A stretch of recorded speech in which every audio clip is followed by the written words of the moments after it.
spouštíme akci Škatulata, hejbejte se. Vilda už vozí nábytek a vybrané doplňky. Používá u práce hlavu a to je dobře. Cože? Tady někdo stříhá naše trika? Ale to není žádný demonstrant a odpůrce našeho pořadu. To je specialistka na tapetu. No, ta bude na stěně za pohovkou. Podívejte na tu pěknou tapetu od návrháře Luigi Colaniho. Vybírali jsme hned z několika odstínů a můžeme k ní přikoupit i plastické 3D dekorace v různých odstínech. Čeká vás stěhování do nového bytu a víte, na co nesmíte rozhodně zapomenout, ne? Tak poslouchejte naše rady. Vybrali jste si byt v novostavbě a čeká vás stěhování? Je zde několik věcí, na které nesmíte zapomenout. Většina novostaveb není vybavena kuchyňskou linkou, proto nezapomeňte s jejím výběrem začít v předstihu. Pokud dostanete ke koupi bytu poukaz na kuchyňskou linku, ubydou vám starosti s jejím financováním. Pokud si kupujete byt v novostavbě, bude s vámi provedena prohlídka bytu, při které si můžete byt pořádně prohlédnout a sepíšete všechny případné vady a nedodělky. Ty pak budou následně odstraněny. Nemusíte se ale obávat, že když po měsíci objevíte nějakou další vadu, které jste si dříve nevšimli, že máte smůlu. Na nový byt máte stejnou záruku jako na každou nově kupovanou věc a můžete tuto vadu tedy reklamovat. Dobrý developer dává elektroměr jako součást bytu. Rovněž je standardem i připojení na internet, kabelové televizi a společné anténě. Nic vám tak nebrání v tom začít hned po předání bytu montovat poličky a osadit kuchyňskou linku. Nejdůležitějším při stěhování je vše dobře zorganizovat. Určitě se na větší stěhování vyplatí najmout si zkušené stěhováky, kteří vám práci usnadní. Pokud si nebudete jistí s něčím ohledně převodu vašeho nového bytu, obraťte se pro radu na developera, od kterého si byt kupujete. Byt jsme si vybrali, proměna jede jako po drátkách. Co nás čeká teď? No určitě bychom se neměli válet, ale lkovat, že? To bychom to pak asi nestihli, že? Ovšem krátké spočinutí na masáži nám jistě odpustíte, že? Rodinka Brodských nám nachystala milé překvapení. No ale pak zase rychle do práce, že jo? Ale no jo, pořád. My vám strašně moc děkujeme za tenhle relax a těšíme se, až vás namasírujeme naší proměnou. Těšíte se taky?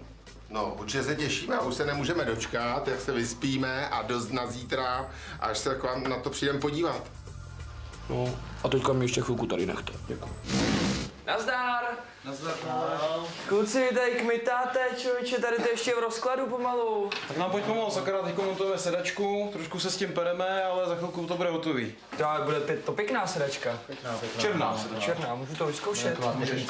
Tady si lehni, tam si můžeš nastavit područky a udělej si pohodlí. Když se na nás koukat, tak pracujeme. A je to měkká sedačka. Líbí se mi.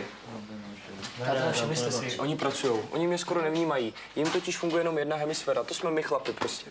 Takže já jdu sám. Jak to vypadá v kuchyni? Vildo, co říkáš na tu kuchyni? Pěkná, ale ještě se na ní pracuje.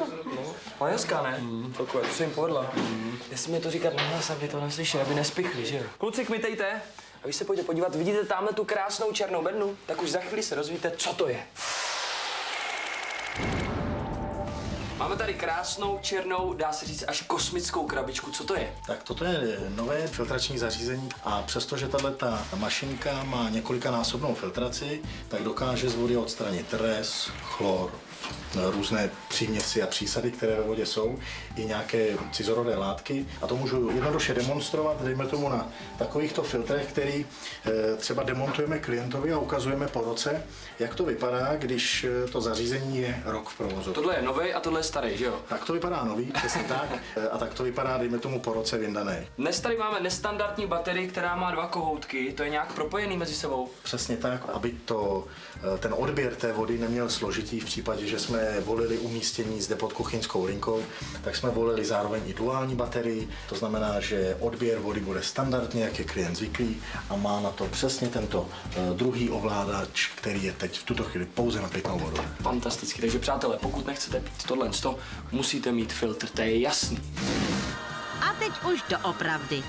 Jdeme do finále a za všechno vážně dík. No tak ráno se stalo, už to bude. Možná, že přijde nám i Maxí. A ne, už to bude.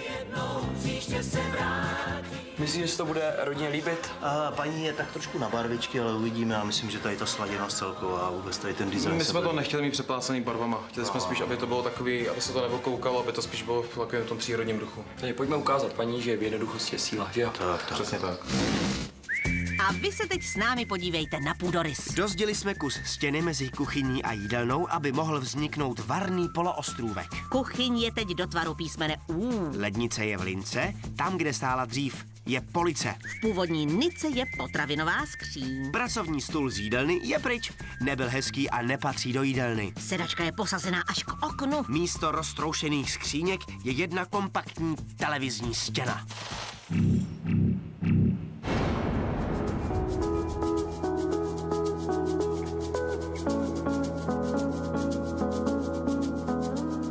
My jsme tentokrát dostali s Davidem krásný prostor, velký obývací pokoj, na který navazuje kuchyňská linka a jídelna, takže to pro nás byla obrovská výzva. My jsme chtěli navrhnout elegantní, funkční bydlení, které se jen tak neokouká, bude to okázalé, bude to mít hodně prostoru, bude to čisté a elegantní. To si myslím, že bylo gro té proměny udělat vlastně elegantní, pěkné, čisté, designové bydlení. Ta dispozice vlastně tak, jak jsme přišli, byla původně celkem solidní, že opravdu mělo to hlavu a patu, co se týká uspořádání vlastně kuchyně, navazovala na jídelnu, potom na ten obyvací prostor. I opravdu ten obyvák byl celkem dobře zvládnutý, co se týká umístění nábytku, takže tohle jsme vlastně zachovali jakoby a vlastně drželi jsme se té původní dispozice, nicméně určité věci, jako třeba zvětšení kuchyňské linky a hlavně pracovního prostoru o ten ostrůvek, digestoře. Přidali jsme do toho takový moderní prvky, si myslím, a moderní vnímání prostoru vůbec a ladění barev, dekorů a vůbec použití materiálu. Já si myslím, že kuchyně je opravdu vymazlená, hlavně jsme tam udělali minimálně o 1,5 metru víc pracovní plochy, než paní měla, což určitě ona ohodnotí. Tak co myslíš, povedlo se nám to? Já si myslím, že jako obvykle jsme úplně bez chyb. No tak fajn, to dá slyšet. Má tu někdo pod kontrolou finance? No jasně, jsem to já. Stavební a ostatní práce v Nymburku vyšly na 85 364. Kuchyňská linka včetně spotřebičů stála 79 850. Za podlahu, dlažby a obklady jsme platili 38 500. Za nábytek a osvětlení nám přišla faktura na 88 300. Dekorace, doplňky a dárky jsou za 52 500. Celkově tedy Brodským věnujeme proměnu v hodnotě 344 514 korun. A než Brodské zavoláme zpátky do jejich šumperáčku, přistoupíme k vyhlášení výsledků naší dlouhodobé divácké soutěže. Jak se staví sen v této 12. sérii, nedělal radost jenom těm, kterým splnil sen o krásnějším bydlení, ale i těm, kteří se přihlásili do soutěže s Buřinkou o nejkrásnější proměnu svého interiéru. Společně s našimi designéry jsme vždycky 3 vybrali a jejich jména jsou v této Buřince. My teď vylosujeme celkem 3 ceny. 50, 75 a 100 000 korun.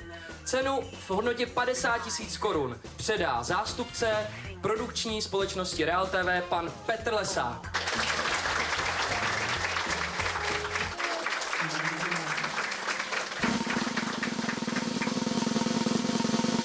A tuto cenu získává pan Petr Ondra, Nové Sedlice!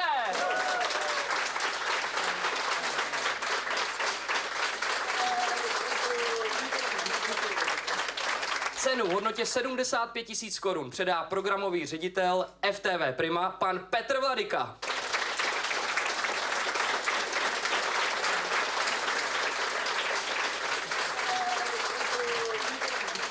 A cenu 75 000 získává pan Rudolf Azary Choceň.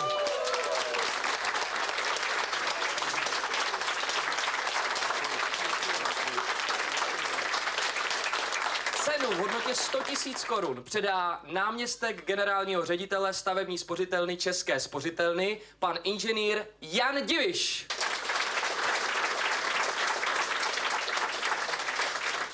Máme už správnou obálku, ale kdo je tam?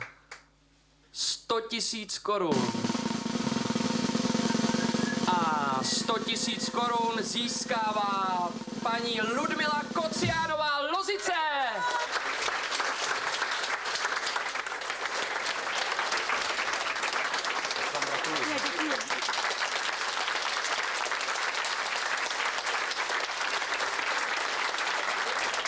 Naše speciální soutěž s Buřinkou stavební spořitelny České spořitelny už zná své vítěze a my pevně věříme, že si to ve zdraví užijí a třeba i oni si postaví svůj sen. A tohle to všechno se děje pouze u nás v pořadu, který se jmenuje Jak se staví sen?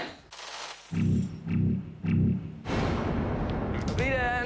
Dobrý den. Už tady na vás čekám. Jak se těšíte? No, těšíme se moc. Dneska za nám nějak špatně spalo. Bojíte se teda trošku? Já se teda hrozně těším. Nebojte se, těšte se, máte na co, pojďte za mnou. A jelikož máme poslední díl této série pořadu Jak se staví sen, tak to uděláme úplně jinak. Připravte se před ty dveře, pozor, odpočítáme a já otvírám. 3, 2, 1, teď!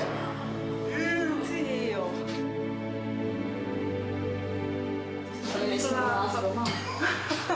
Tak to jsem si takhle nepředstavovala ani teda v největším snu. To je pravda. Když se otevřely dveře, tak samozřejmě jsem byla úplně šokovaná, překvapená, protože v porovnání s tím, jak jsme měli zařízený byt předtím, tak je to diametrální změna. Se musím podívat na ty přístroje tady hned, co mě čekají. To je parádní teda, já teda. Hlavně je to úplně jiný, než bych si to v životě teda Představoval. si já vymyslela. Mně se tady velice líbí v té kuchyni, jak je to uspořádaný vedle sebe ten sporák, trouba a mikrovlnná trouba, takže tohle je tady velice pěkně prostě uspořádaný, využitý prostor. Člověk tam má místo k tomu, aby tam prostě mohl se pohybovat a myslím, že výborně něco dobrého uvařil. Hele, sedačka velká si chtěl se tam rozvalit. To je parádní teda. Tak tady bude moje místo, jeden roh. To nebude problém. Krásný. Je to moc krásně udělaný teda. Velice mě zaujala ještě ta tapeta, co máme za sedačkou, výborná. Nejvíce mi líbí asi všechno. Přicházejí naši designery, tak co, líbí se vám to, nelíbí?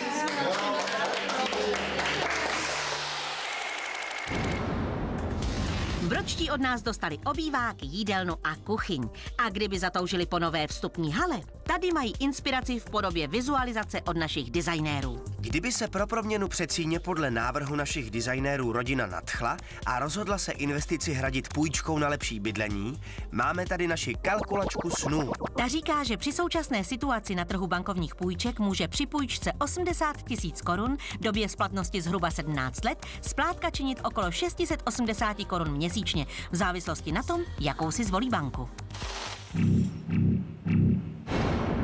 Já bych chtěl poděkovat všem sponzorům a partnerům pořadu Jak se staví sen, díky který máte samozřejmě celou proměnu zdarma a dále od nás získáváte roční předplatné středeční Mladé fronty dnes s magazínem Doma dnes. A na to se musíme napít. Na zdraví!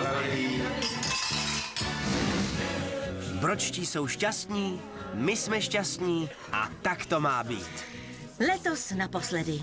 Ano, 26. proměna je tou poslední. Přejeme vám krásné dny, ještě krásnější bydlení a plňte si své sny. Tak ahoj. A teďka oba? Tak jo. Čauky, mňauky. Šlo by tohle rozmasírovat?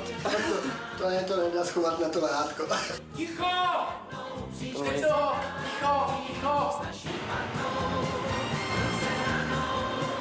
Připravte se na konec tohohle dílu a celé série. Pozor! Teď! Tento pořad vám přináší úvěr od Buřinky. Rako s důrazem na design. www.rako.cz